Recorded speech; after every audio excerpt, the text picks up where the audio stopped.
Sahara, le Polisario menace Pedro Sánchez de poursuites devant la Cour pénale internationale.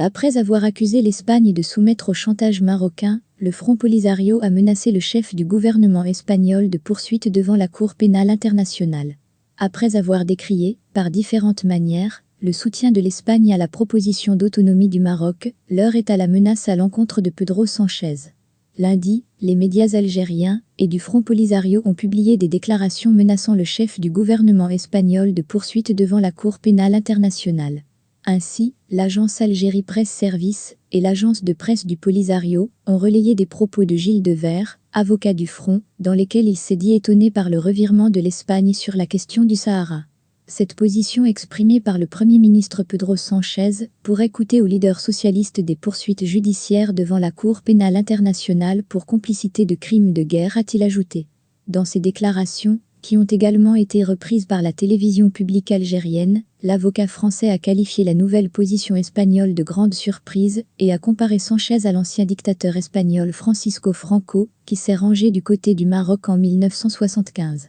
Il a réitéré la position du Front Polisario, qui insiste sur le fait que l'Espagne reste la puissance administrante du territoire non autonome du Sahara, ajoutant que Madrid a abandonné ce mandat par un accord avec le Maroc en toute illégalité. La question est posée de poursuivre Pedro Sánchez devant la Cour pénale internationale pour complicité de crimes de guerre, car il donne son appui à l'acquisition du territoire sahraoui par une force armée, a-t-il martelé. Entre la reconnaissance américaine et la position espagnole sur le Sahara.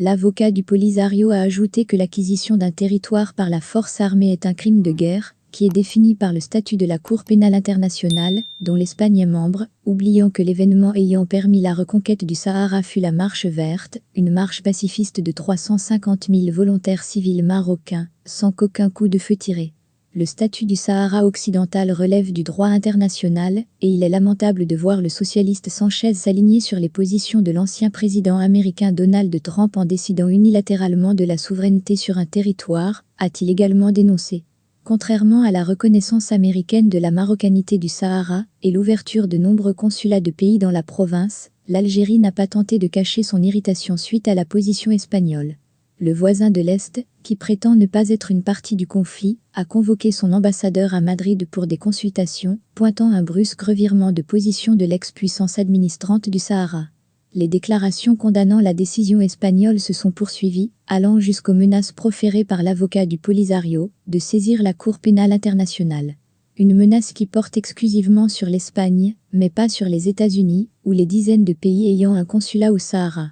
L'Algérie et le Front Polisario ne s'attendaient pas à cette évolution de la position espagnole, d'autant plus que Madrid a été la première à s'élever contre la décision de Donald Trump de reconnaître la marocanité du Sahara, en plus de l'accueil, par l'Espagne, du secrétaire général du Polisario en avril 2021 pour des soins. La semaine dernière, dans une lettre de Pedro Sánchez adressée au roi Mohamed VI, l'Espagne a abandonné sa neutralité de plusieurs décennies dans le conflit du Sahara.